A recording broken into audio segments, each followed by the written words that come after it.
Welcome to an expansive life conversation with results architect Sande Golgart and Olympic gold medalist Jacobi. Your journey to realignment from fear to freedom starts now. Live an expansive life.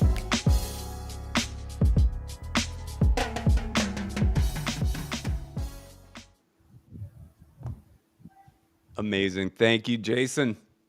Joe, great to be with you again. This is now our fourth live interactive conversation.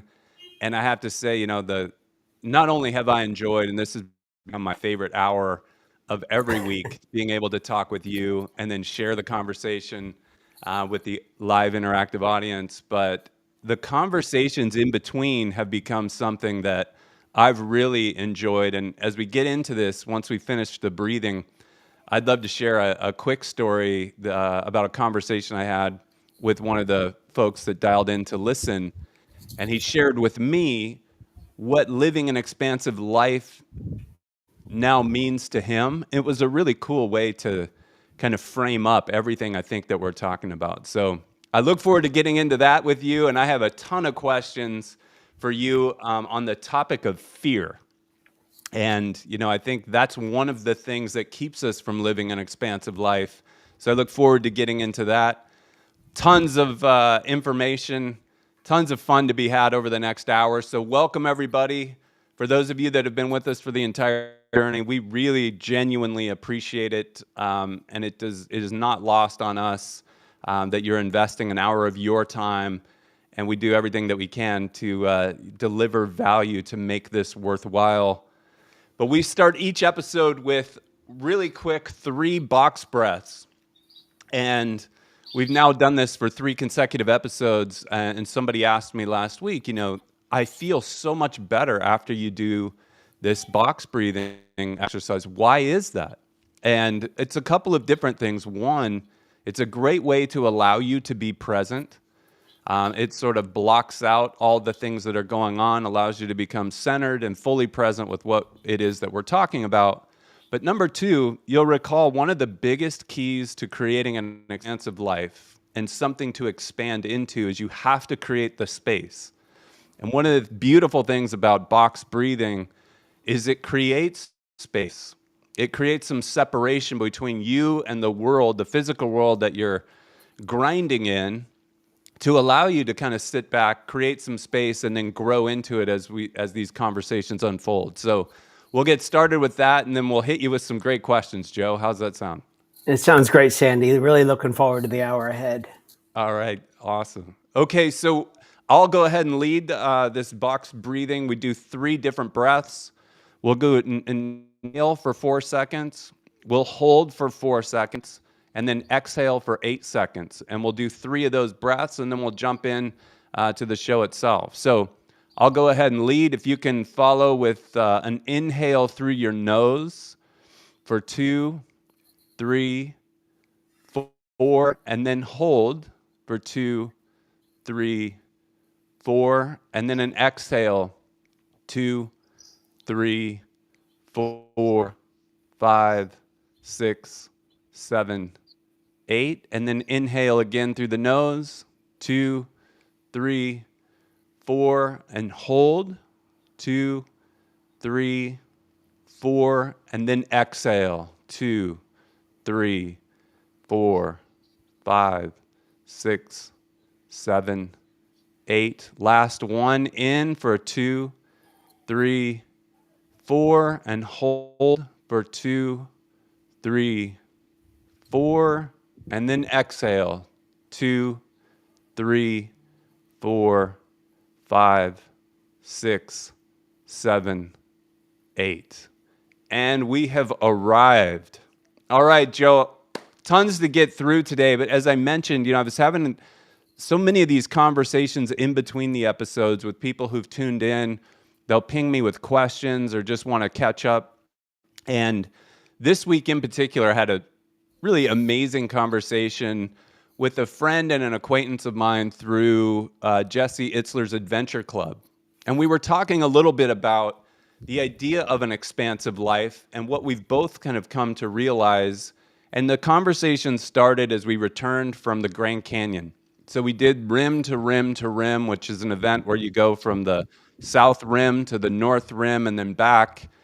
All in all, it was about 20 hours of hiking, about 12,000 feet of elevation up, 12,000 feet of elevation down in this giant, wonder of the universe, the Grand Canyon. And we both recognized how much our lives changed when we got back. Not because we were able to do it or we proved anything to ourselves, but we had done something bigger. And Joe, you talk about this, like stretching your baseline.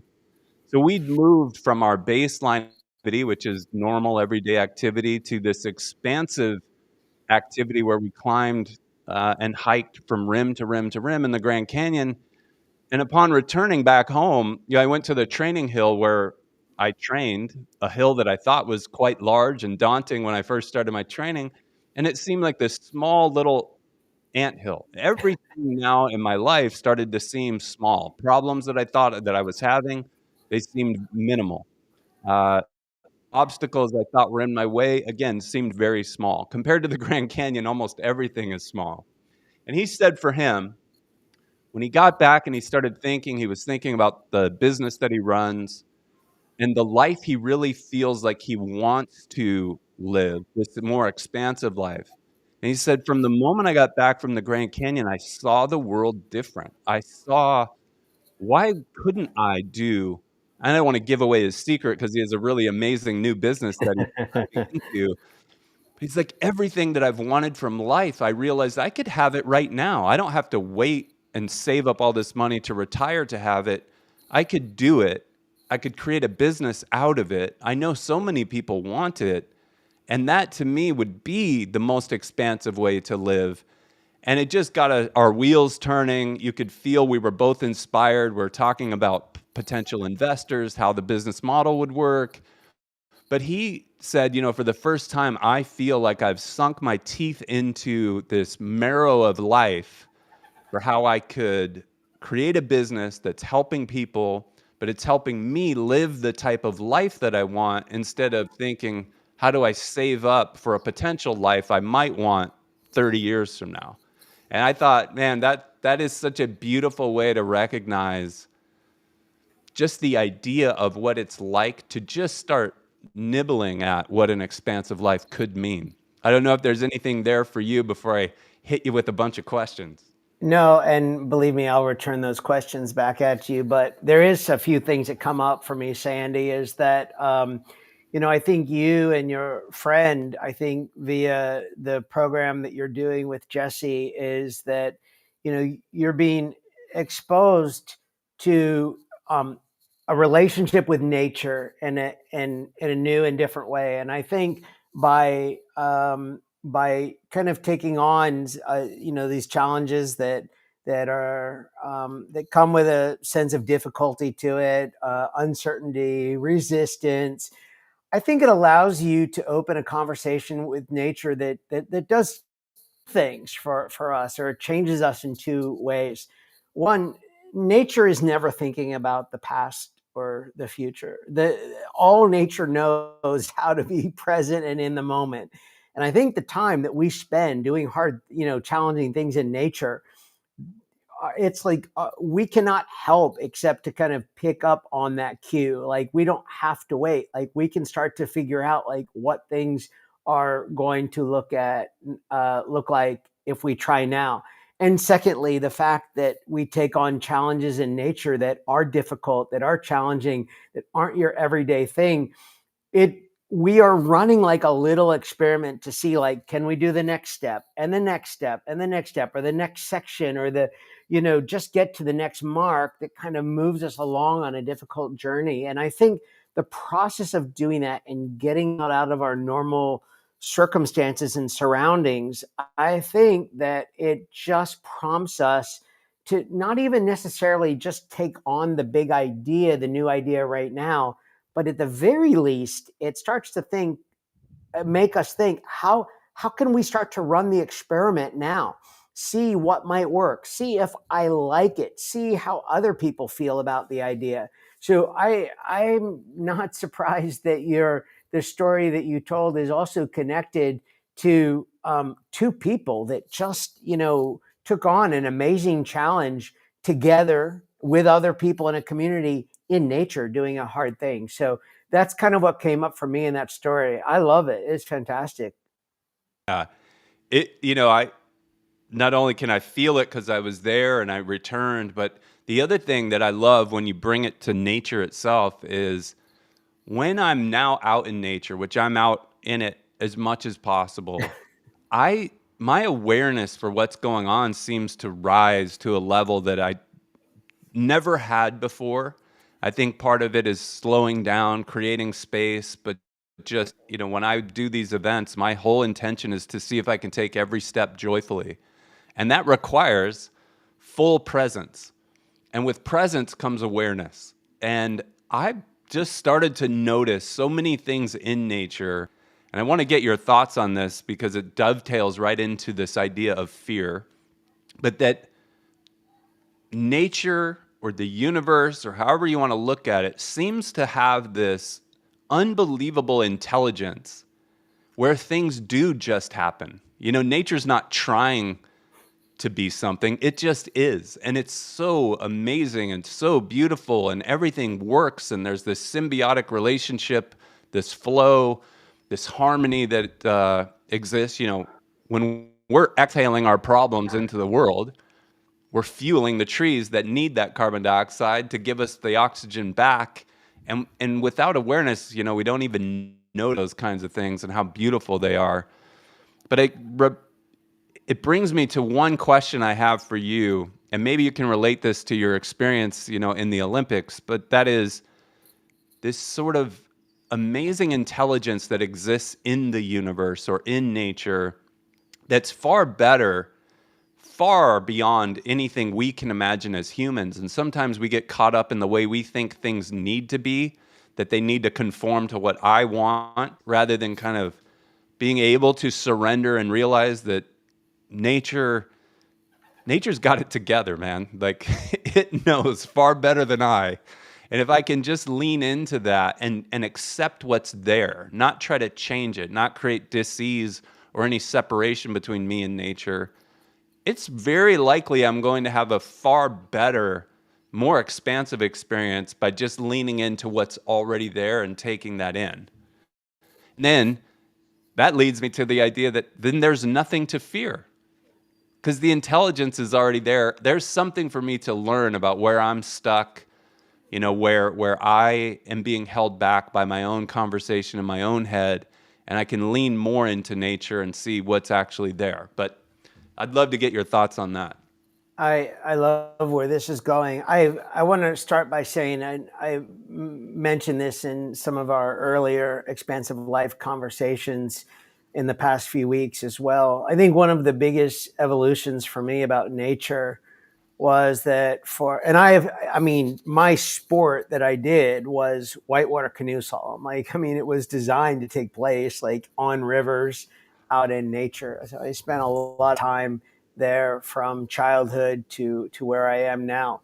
But I think for a long time, nature felt like this spectacular place to go immerse myself and kind of find something and to be served by this beautiful surrounding. And I think the evolution for me was that, 6 or 7 years ago, I started to see nature not as a one-way relationship, but as a two-way relationship. Like you and I have a relationship, or like Maria and I have a relationship, nature and I have a relationship. And there's something that I need to invest in it as well, that I need to contribute as well. And I have found that just to kind of, it changes how I connect with my feet on the ground in the woods when I go for a walk or a run, or it changes how my boat connects with the water when I'm on the sea or on the river, when I realize that I am there to contribute something to the relationship as well, that it's two-way, that it's not just there to serve me, there to serve it, to be, to be an advocate for it, to share the lessons that I learned.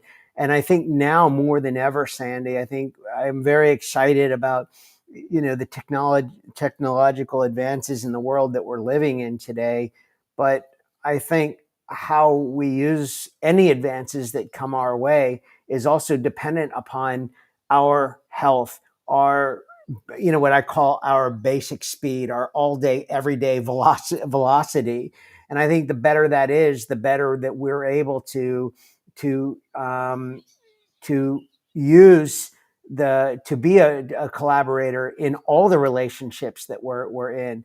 But I think that is where I keep telling people at this time, I think nature's best days are ahead of itself. And I think that it's going to take our awareness and really figuring out ways, not just talk about this, but to pick ourselves up, get out of the chair and move outside, and really start to open ourselves to what that relationship can be all about. Yeah, I love that. I mean, nature has so much already going for it, so many miracles that are happening. It's funny to think that us as humans somehow think we could control things and actually try to make it better. I think awareness is, to me, about becoming immersed in nature, really paying attention to what's already happening. There's something so magical that's really hard to deny that's going on in nature that we could learn from, instead of thinking that we're somehow, more in control, which really is all about getting over fear. And I'm wondering, from your experience in the Olympics, I can only imagine the amount of fear, the amount of imposter syndrome that I would have, showing up to an Olympic event. But I'm curious if you had any moments that stand out for you, whether it was in your training, anything leading up to it, where you realized, we just don't have anything to be fearful of. And then that ability to lean in. One of the things you mentioned in a previous conversation that we had here was you guys were able to anticipate and take advantage of even what you would consider mistakes or things that happened that you were unexpected, that you probably couldn't even script, but you guys were so in tune with it and allowed it to happen that maybe while other people stumbled and didn't handle the fear correctly, you guys actually used it to your advantage. But I'd love to kind of dive into specific real life examples that you might have from that. Yeah, let's sort of revisit the Olympic part on the river and then transfer that to the real life examples, because I think it's really helpful. So when your goal is to paddle your canoe fast and precisely on a moving, changing set of whitewater river rapids that are way stronger and more powerful than you could ever hope to be. Of course, we do a lot of visualization, and you're really trying to imagine what it's going to feel like to paddle well on the Olympic race course. But I always tell people that our success at the Olympic Games was not being bigger, faster, stronger. It was correcting mistakes a little bit better than the rest of the field and anticipating mistakes a little bit better than the rest of the field. And I remember specifically, Sandy, in one particular part of the Olympic whitewater canoe slalom course in La Seu d'Urgell, that there was like a hydraulic in the middle of the river. And the idea was to paddle through this hydraulic. And that's like a big fluffy piece of water. And the idea is to paddle straight through it without getting pushed to one side of the river or the other, and then be in the middle of the river to kind of attack an upstream gate on the side of the river that requires a full revolution and change of direction to execute well. And we went through the hydraulic and we got pushed to the right side of the river when we actually wanted to eventually be moving left. So yeah, we knew we were in a bad position. Like it wasn't what we expected, but how did we respond? Well, we actually started taking quicker, more accelerating type strokes and got the boat back up to speed. And at the last moment, we pierced the left side of the river and into the eddy behind this upstream gate faster and more precisely than we would have had we been in the middle of the river. So we actually took a mistake and converted it with more speed into an area where we were getting ready to lose speed. And that ended up being really important part of doing well in the Olympics. And how I transfer this to real life is that I think we live in a world of, noise and influencers that are always telling you, oh, you have to imagine your best life, or you have to imagine hitting 10 times your goal. And my feeling is, no, you don't. I would actually go the opposite way. I would actually try to imagine like a range of different things happening and starting to think about how you're going to respond to a range of different possibilities, some good, some not so good. And that's what nature always tells me, is that, sometimes I feel great when I'm out there. There's other days that I don't, but I trust that like those days that I don't feel great, or that I'm less than like peak, that I know there is something for me to learn there as much as when I do feel great. That is something I feel like I'm coming into, like an understanding of the way all of this works. And that is this knowing that there really is some intelligence, not some intelligence, just intelligence that's out there that's so far beyond anything I could comprehend as a human, that if I'm willing to pay attention to, all the signs are there, all the things for leading a much more expansive, unknown life are all there if I'm just willing, to pay attention, see what's there, become immersed in it, learn lessons that I'm supposed to learn about where I'm stuck, and ultimately free myself to have the most expansive life I could ever imagine. And it's crazy because I think of, 30 years in the corporate world where I spent time feeling like I needed to be in control. I'm supposed to be this leader. I'm supposed to be a former athlete, navigating and controlling where we go as a team, when all along there were just so many more opportunities that I was missing because I felt the need to be in control. And it wasn't until I was able to really let go of the wheel, start paying attention with awareness to see what was already there for me was so much better if I just leaned in, followed along.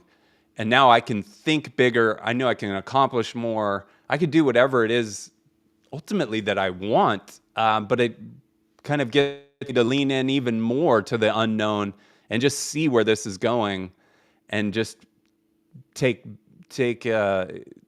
part in it and show up every day fully present to see what's there, and just enjoy the ride of life. Because this is one thing that I remember going through, and that is, as I was starting to do some work, whether it was meditating or quieting my mind, kind of this knowing that there was something more, I kept asking, like, can you show me a sign, like, that this is working?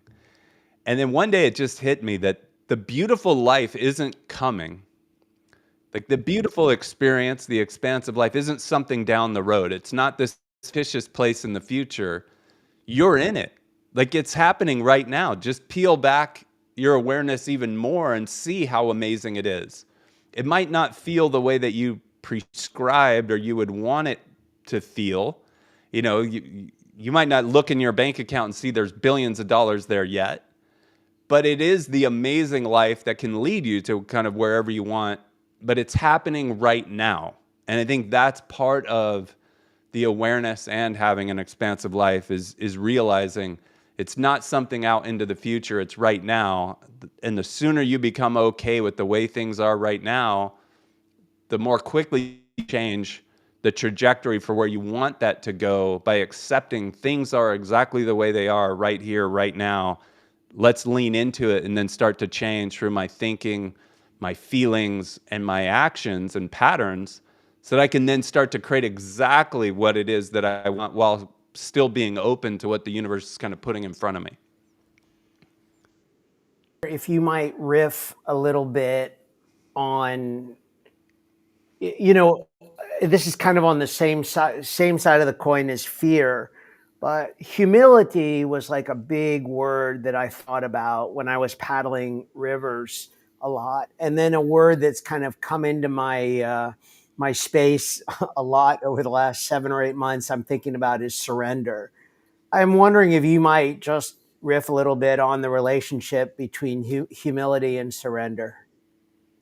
Yeah, I think it's a little bit of what I was, just expanding on, and that is when you realize like you're not in control. You're Yeah. one with everything, right? So this oneness, if that's a word, uh, is really what it's all about.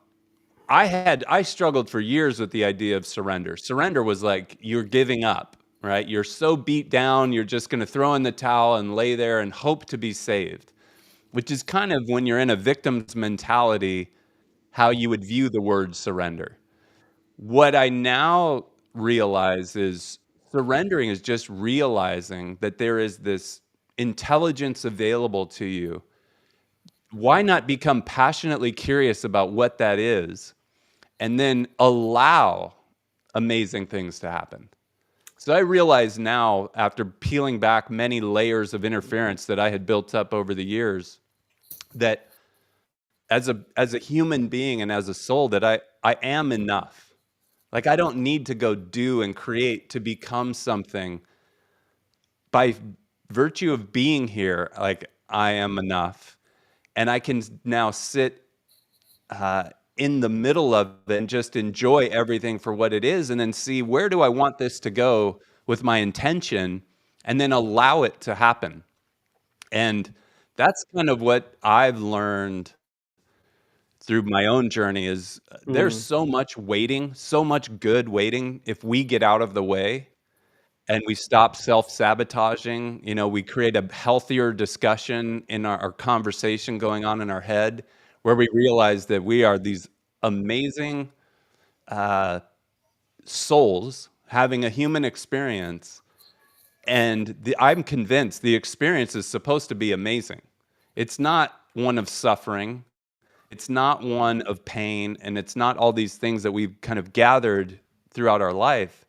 It's an amazing experience. So open your eyes, peel back your awareness, and like strap on your seatbelt, uh, and allow amazing things to happen. And I've seen that over the year. Allowing amazing things to happen. I found myself at Dominique Wilkins', birthday party. Like, how did this happen? Lil Jon's doing a private concert for us. Like, what? Like, I don't have control over this. I'm hiking amazing mountains with Jesse Itzler. Uh, just I'm just getting more into allowing those kind of things to happen, as opposed to me thinking I'm the one that's going to go out and create it, which comes, from the ego. And Mm. as I've just developed a healthier, more stable relationship with myself, kind of falling more in love with like who I really am, not being afraid of just being who I really am rather than who I think others need me or want me to be. That's that's created the foundation for me to allow amazing things to happen. That's what's there for me. How about you? I, I love it. So humility has just been a word that it's been very close to me since I was young. It's impossible to go out onto a river and not feel humble. You immediately realize, oh my gosh, this is a powerful force of energy. It doesn't need rest. It's going to keep going. It doesn't matter what I do. Like this is a really strong force of energy. Having said that, I think for a lot of my time on the river, that I was playing with a sense of relationship with control. Oh, if I just position the boat where I want it, like I can master this thing, I can figure it out. Like there was always some level of self-talk that's like, I got this, like I can figure this out. What I think the word surrender is really doing for me, and I love the way that you talked about it, is that it has these negative connotations with it because again we've been taught to like, oh, you got to seize the day, you got to take control.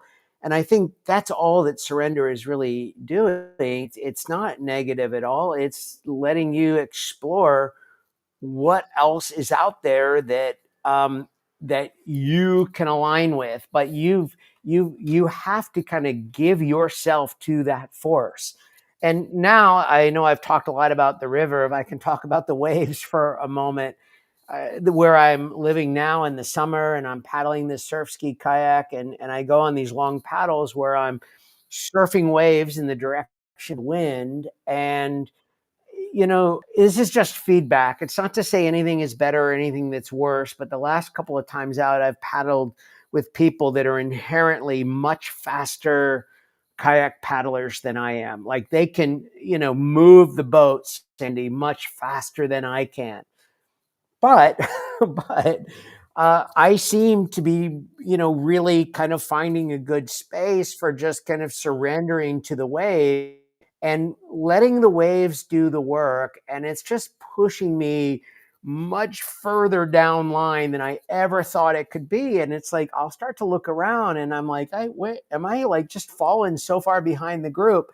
And I'll turn around and it's like I'm hundreds of meters in front of the group. And I'm like, what the heck is happening here? Like, it is, all I did was to do exactly what we're talking about here and surrender to the wave. And you start to see the wave differently, and you really start to figure out how to work with it. And I love this feeling. And I think I was telling you offline, it's like now we're actually measuring, every wave that we surf on the river. We see what our speed is on the wave, how far the wave is taking us. We're literally seeing how many kilometers, not meters, but kilometers, the wave is carrying us. Like in 1 hour surf session, 20, 30, 40% of our time paddling, we're being carried by the wave. But that is an act of surrender. It's not an act of doing. Yeah. Not only is it not an act of doing, and it's an act of surrendering. And Cynthia chimed in with a great comment. It's really about acceptance, right? Accept the wave. And I think that's such a beautiful way to put this, that if we just accept help, right, and we don't think it's all up to us, we can accept the way things are, use that to our advantage and take full advantage of it. And like you said, then look up and realize, wow, I'm hundreds of meters ahead of these people that I thought were significantly faster, because you're not the one doing, like, you're accepting what's there for you and using that, to your advantage, which, I think is beautiful. I know, Joe, you do a lot with the corporate world as far as coaching individuals, leaders. Where do you see this playing itself out? Not everyone's surfing all day. Not everyone gets to paddle at the surf ski, but a lot of people, we're in business, we're in meetings, we're trying to get things done. Where do you see this applicable in the work that you do with corporations and leaders? Yeah, I love the question. Thank you. I see the opportunity to apply these principles of surfing waves in leadership, in life, in relationships, in our pursuit of just better health. And I think a lot of those places, it comes first of all with a spirit of experimentation. I mean, people have to be willing to try things a little bit differently, to test their inner voice a little bit. Maybe an inner voice that has been uh, by some ideas, by some experiences earlier in life that just haven't been tested or challenged in a long, long time. And so I think a lot of this can happen in experimentations in rest and recovery. I think that these experiments can. So if you're, just as a small example, if you're a salesperson that is doing like Zoom call after Zoom call after Zoom call, like, I have no doubts that you could make more sales if you do more calls. What I worry about is, like, why not give a little bit of time to sort of rest and recovery, and to resetting your energy levels a bit, so that you're actually able to move up and down like a wave formation, so that you can really pick more up moments to be, in a position to do your work, and you're really really giving yourself an opportunity to kind of let the wave drop out, as opposed to try to hold yourself up at some high level, because you've been told that the only way to get better is to keep grinding and to keep pushing. So I think finding those ways to experiment and just challenge with what our inner voice is telling us, and what we've taught, how our inner voice learned what it learned through past experiences. That's what I'm always looking for in my relationship with clients, is to sort of check in on that state of inner voice, so that we can figure out what the experiments are that we need to run in day-to-day tactics, to start to say, hey, how did that look? How did that work out? Did you get done what you wanted to get done?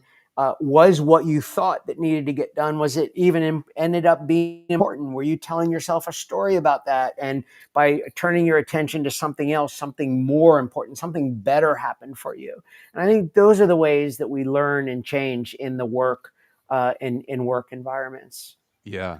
Yeah, I have some thoughts, but I also want to encourage, the audience, those listening in backstage. If you have a question, please throw it in the chat. We would love to address that. And then anybody that is actually on stage using the EV Mux link, if you have a question, please, jump on camera and we bring you on stage. We'd love to make this more and more interactive. But Absolutely. Joe, one of the ways I feel like I've been able to incorporate these, which can kind of sound like theories, but into real practical, effective skills that actually increase performance, increase productivity, is creating space, like even in between meetings. I used to be in the corporate world the guy who was like, I can go back to back to back to back to back. And I was doing it. I just wasn't doing it very effectively. I was worried about the next meeting during the meeting. I was bouncing around. I'd have emails coming in. I was never fully present the way I knew I could be. And this idea of creating space, I think, can also apply to your calendar, where you might have one meeting at 9 a.m., but give yourself a full half hour to prepare for it. Create the space to have an amazing meeting. Sit, be relaxed, show up with your shoulders down, lean into the conversation, and really see what's there, and allow people to fall in love with the person they get to be when they're interacting with you.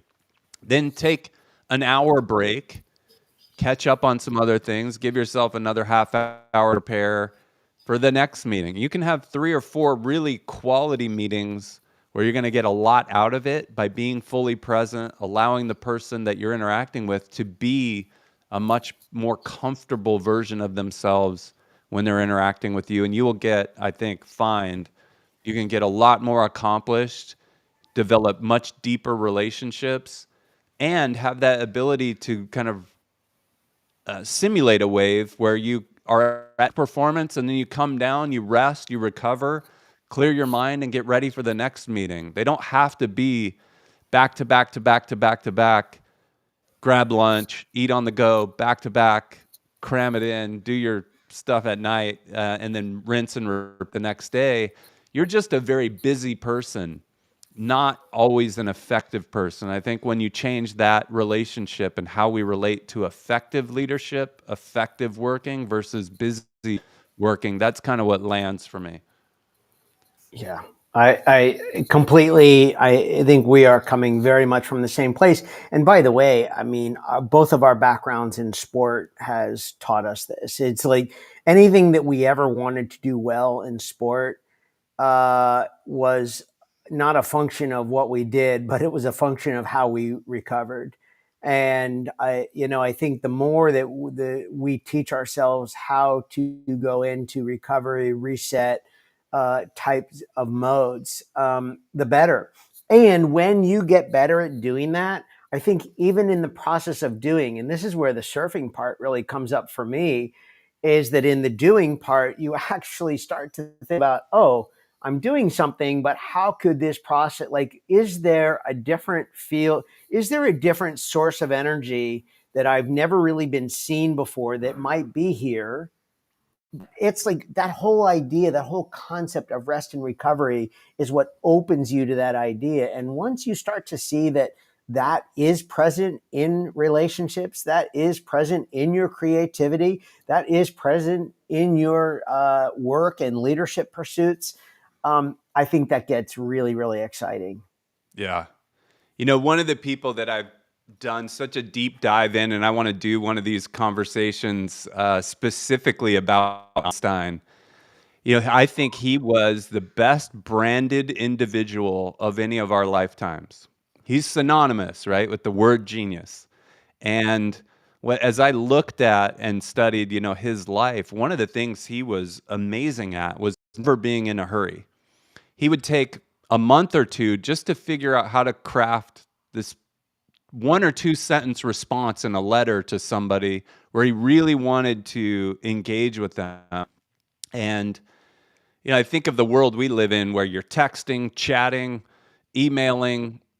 I don't even know if many people even write letters anymore, but we're trying to communicate so much so quickly that we're often missing the beautiful art of language and what we're trying to communicate. And I just think about that often when I get, you know, I interact with some of the people that I've met on this amazing journey and think, how can I sit with and really communicate back how much I appreciate this person, how much I appreciate them trusting me, you know, to help lead and consult them and their business and really communicate what it is that I want to.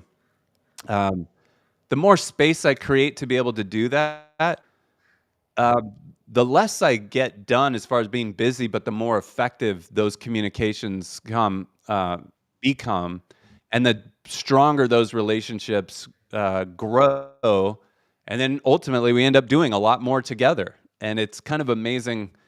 You know, we live in a world that really promotes busy, constraints, productivity. How do I get more done? How do I become busier and busier and busier and pack more into my schedule? And here's Einstein, who I think if he was alive today would just push all this crap to the side and just say what you said. How do I become passionately curious about how do I still communicate effectively, use beautiful words to communicate what I'm trying to communicate, and go look into some of these things that really deserve discovery and bring them to light. And it's a powerful lesson I try to teach myself every day is to sit, relax, breathe, create space so that I can go deeper with everybody that I interact with. And that's kind of what's happened with our relationship since we paddled together in Rhode Island is, you know, we've never tried to do things very quickly, but we've tried every time we get together to go deep, create space, and really hold that, you know, for each other. I think one of the things that nature does for us so beautifully well is that it does, you don't need technology to measure speed. You adapt to the most natural level of speed that's meant for you. There are some activities in which I carry some technology with me in nature. It's usually for safety, not always. I think a lot of people know now, you know, I've been running. I'm a 5-day-a-week runner. And for more than 6 years now, not a single piece of technology goes with me on a run. Not a phone, not a watch, not a heart rate monitor, nothing, no technology. And I either listen to myself or I listen to nature. And finding my rhythm, finding my speed is never a problem. I love the way the relationship is evolving. And I think people also confuse that, Sandy, with, you know, they hear that and they're like, oh, that's just going out into nature and enjoying. He's not very competitive. And yet, you know, I still sign up for a couple of trail running races every year. I put a number on, and you know, what I like about doing that is that I like going into nature still without technology, not my own technology. Someone else is timing me, but I'm not timing myself. But what is great about competition and what's great about life is putting yourself under circumstances where you get to do the thing that you like doing, but you don't get to set the rules for doing it. And I think that becomes a very unique learning experience as well. And so in that way, I am competitive. I do enjoy the process of kind of sitting on a start line, knowing like I didn't get to set a course that was good for me or Yeah. like conducive to my own performance. Like I have to adapt to something that wasn't made for me. And I learned so much about that. I learned, and again, the fact that I never use technology to train for the few races that I do sign up for makes the process of going through that so enjoyable at this stage of life. Like that for me is like not just expansive life, that's like expansive competition, Yeah. Yeah. Well, I think, what I've learned about competition, because I had a bad relationship with competition. As an Yeah. athlete, I the way to get ahead was you sized up the world, you sized up the room, you saw who you needed to outperform, and you went and made sure you outperformed them. And as much as it might sound like a decent recipe, it's so limiting. Expansive competition to me is when you compete with yourself. Like, did I show up the way I know I'm supposed to show up? Did I Yeah. give everything? Did I empty the tank? You know, and I do that now more, and I've created so much more room for everybody else to be the best version of themselves. I'm not worried about trying to be better than anybody else. I'm trying to be better today than I was yesterday, and allow everybody in this very expansive place that we live in to be the best version of themselves. And like that's to me is a beautiful existence. And I've found I'm becoming so much more better than I was when I was that limited version trying to be better than everybody else. Um, Before we go too far, I want to see if we have some comments. I know there's one that you and I have talked about. Ivor brought up a really beautiful question last time. I don't know if he's comfortable to bring that one up. And I love our conversations with him. I see we have Hillary. We've got Ari Lewis also on stage. And then, of course, anybody that in the chat that has a question, I'd love to spend the last 10 minutes making sure that we're interacting and addressing what the people want. Ivor, I don't know if you're there.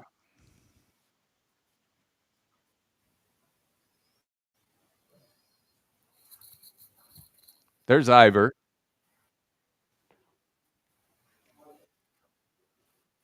That's okay.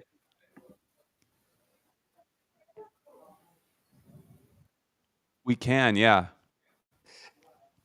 Oh, okay. There we go. There you go. Center Yeah. stage. I the thing that I was reflecting on is right now my mother has a really bad back problem. And one of the things I was just doing was she wanted to go to an event this evening to honor someone who's funding an award. And so she said, drive over here and see if I can sit in your car. And she couldn't. Like she sat, but she was too uncomfortable. It's like really bad. And but it just makes me think, all the stuff we're talking about, being in nature and being in that environment and being able to, be in person and things like that. I mean, if you have a debilitating situation that stops you from doing that, um, it's a whole different situation. So, I mean, on one hand, it's like, how do you deal with that? And the second part of it is we have to just be grateful for the situation we're in to be able to take it. And so often we take it for granted, right? So much of it is like we don't even it's so important to be grateful for just our health and being able to participate in the things and take time out and experience it. And so that was part of what I was thinking. Yeah. Well, I love the thought. It just reminded me of a book that I'm reading currently called The Laws of Human Nature. And in it, and I won't be able to get to the information quickly enough, but there was a psychologist who lost use of all of his limbs. He actually became a quadriplegic, and you would think that that would lead him to a very restricted life, you know, as a psychologist. But one of the things that he recognized is that he was able to start to discern, pay attention, and so much better awareness for people's movement that even though he couldn't move himself, he could monitor people's body language. And he could tell what problems they were coming in to talk to him about just by being able to be so aware of their body language. And he could see one lady that came to him, the way she sat, he knew she was having an affair. And she wouldn't disclose that, but he asked her some questions. Another guy came in with debilitating headaches, and he could see from his body language where the headaches were coming from. And he created this unbelievably astute way of studying humans because of what we might all consider to be an unbelievable constraint. And then as his relationship with that grew, he started to regain movement by changing some different things neurologically in his mind. But I think, you know, we're all faced with different things at different times, and it's how we use those things. They can sometimes turn out to be, as we started the conversation, nature's way of showing us where we're stuck and what we can pay more attention to and find beauty, even when maybe our back hurts and it's a signal that we're carrying too much of a load or whatever that is. And we don't have time to go into all of that. But, you know, I think there's beauty in all those circumstances. It's changing the way we relate to them. I would wonder what else is there, you know, for you and your mom in both the relationship and the circumstance that could open up something even more beautiful, because sometimes we get so focused on the constraint, we forget to see what else is there. Oh, we got some background noise. Competing conversations. Yeah. We're being broadcast in people's living room. Oh, I think that's Hillary. Hillary, could you mute? I see her speaker going up and down. Can you mute her, Jason? Oh, I can hear her. Yeah, me too. Yeah. And I see her speaker. Like the microphone is. Okay. That's okay. We can keep going. One thing I wanted to revisit, you brought up a really last week, Ivor, about, you know, your wife and maybe being unwilling to maybe go where you thought she might need to go or you wanted her to go. And the thing that came up for me after that conversation was that, so Jason, clearly she's not muted. Okay.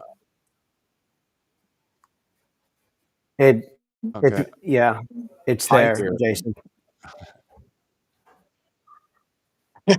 Hopefully she doesn't say Sandy and anything Joe, that can maybe be we could, I would incriminating. love to just maybe schedule some time the three of us can talk.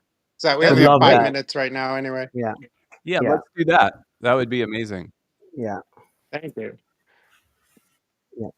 And Joe, I also wanted to tell you that so my son is turning 13 and his bar mitzvah is coming up. Ah, nice. Yes. And the theme of his bar mitzvah is Olympics. So Let me know if I can contribute something that might be helpful to that experience. Like that would thank be you. awesome. That'd Yeah, be let's talk amazing. about Yeah, that. we're like Yeah, setting up love that. the Yeah. logos and the Yeah. tables. We're gonna have like a different athlete from different Ah. countries for each table centerpiece and things like that. And so, but yeah, I mean, if you have any ideas, that'd be great. Would love that. Would love that, Ivor. Yeah, I look forward to talking Maybe about I that. can stream you in. Yeah, there we go. Yeah, that would be fantastic. Yeah. Okay, we may have solved it. Yeah. Excellent. Yeah, Yeah. sorry. The beauty of live conversations. Yeah. Yes. You gotta take it all in. Yeah, Ivor, I'd love that. Why don't we just up a three-way conversation and we can dive into more. I think one of the things that is there for me that we can pick up on is allowing people to feel the way they feel, even if we don't agree, is such an important first step. Yeah. And I was really bad at that my whole life. It was like, no, you gotta push that to the side. Like, let's quit being a victim and let's, do this and that. And when you allow people just the space to feel what they're feeling, even if we completely disagree with it, it allows them to be in touch with what they're truly feeling. And until they do that, it's very hard for anybody to move beyond that. And then we have to realize it's their choice, whether they choose to move beyond it. But they'll never get there if they can't feel what they're feeling and have that honored. People are always coming from a place of hurt and fear. And if they're not able to be seen and heard for exactly Yeah. what's Yeah. going on, it's very difficult for them. And I think as we become more and more loving and more about love itself, that's one of the beautiful gifts we can give to people, just to allow them to honor their reality before we do anything else. And I was the biggest offender of that. It was like, no, let's move on to the results. Let's get there. We don't have time for the feelings. And I realized like how limited my leadership approach was, because I was just unwilling to go there. And I realized I was unwilling to go there for myself. I had a lot of things I was ignoring. And once I honored my own experience, it freed me up so much more to be a much more expansive leader. Yeah, thank you. And actually, I watched a couple of Peter Crone's videos, and I know he Oh, talks, from your recommendation, and I know he really talks about that and going into like people's childhood and understanding, where you've come from. And I did a terrible job of it. But I tried to like talk about that with my wife one day, and she got it. I mean, obviously, I don't say it as eloquently as as he does, but yeah. she doesn't watch the video, but um, because there's a lot of things from childhood that shaped you, and it's still there, and it's still kind of like the feelings of not being enough or not being respected or and not being cared for, and Yeah. it's very deep. Yeah. Yeah, I'm fortunate enough to be able to spend this week with him in Malibu, Oh, and wow. I'm looking forward to that so much. But one of the things that he touches on that is probably a great way for us to wrap this expansive life conversation, if you don't go there and you don't get underneath all the things that have created the conversation in your head, you can work on breath work, you can meditate, you can take supplements, you can work out, you can do a lot of things, and you will just become the best version of your constrained self. Yeah. It's not until you remove like the real constraints of the conversation that's developed since our childhood, where we've learned that we're not enough unless we're working hard, that we have some limitations. And if you don't get underneath all that and pull the string of that hairball and really recognize that you are this boundless, limitless being, until that point, you will just be the best version of your constrained self. And So that is like, that hit me so hard and that's why I see so much beauty in his work. yeah. He helped me unravel a couple of things so quickly. And then I saw what we were talking about earlier, Joe, which is this infinite information and this intelligence that's all around us. Because I had this other conversation going, I couldn't even pay attention how amazing my life was. I couldn't allow it to unfold. And now it's like just a giant exhale, because I've recognized the limitless nature of myself. And now it's like everything is that beautiful. Joe, you look like you're itching to. No, I love this. I think there's sort of a point in life, a period of life where we have the opportunity to start digging into exactly what you're talking about, Sandy. Like, I don't think we're meant to do this like in our mid-20s. I think Yeah. it does come with a little bit of life experience. And here's the thing about it is, and this is kind of what I think gets into the kind of what is like the crux of like these midlife transitions for me. I think these opportunities to go deeper, Sandy and Ivor, that these opportunities are put in front of us. Not everyone is going to choose to go down this path. Like, it's not necessarily fun. It's not like easy. It's not delightful. It's not like smiles and candy necessarily. It can be really hard. And I certainly understand and respect and piece with people who are like, you know what, I really don't want to go down that path. But I think the reason that I've really enjoyed being in these, in these conversations and with Sandy and to keep them going is that it is, I do think these are a path that each of us have to walk on our own. No one can walk this path for us, but there is a lot of people who care and want to be around you and sort of support you in that walk. And I hope that these conversations are really helpful in advocating for more people to at least be curious about what kind of leaning into some of the messy things can ultimately lead to. And they are messy. They will be messy, but there is something beautiful about that as well. Yeah. I'll Absolutely. add one quick thing, and that is I am a big believer the next generation and the generation beyond that are far more enlightened than my generation. And I do hold hope that maybe we can share some things with them that can open their mind up and see they don't have to go through 30 years of being a corporate executive to learn the lessons that I learned. That maybe they can see and recognize and create some awareness earlier in life to realize that they are limitless and boundless. They could do whatever they want, and maybe more quickly than I could. Yeah, I think that's a great conversation to have because I've wondered that myself. Because is there a shortcut? Is there a hack? I don't know. Like I could tell my children, oh, all you have to do is be grateful and, treat people nicely and, all these things. But they have to sometimes learn from experience too. So I think maybe, the only hack I've seen is courage. There's no shortcut. It's the courage. Like, how deep are you willing to go and how quickly to uncover what is underneath all of this? If you have that courage and there's nothing to be fearful of, it just took me 30 years to develop the courage to do it and some prompting and, some triggering. And then I realized, like, I don't want this. I have to go deeper and figure this out. So we're a little over time, so I do want to be respectful of everyone and thank everybody for joining in. Thank you guys for your comments. Ivor, thanks for jumping on screen. Joe, thank you as always, man, for sharing all your insights, your life experience. It's such a blessing to have you. It's such a blessing, to call you a friend. And these 4 episodes have been so amazing for me. So I thank you very much for the time and being willing to share, everything that you know and your experiences with me as well as our audience. I love it. Thank you so much, Sandy. All right. Take care, everybody. Have an amazing week. And thank you for tuning in to another episode of An Expansive Life Conversation.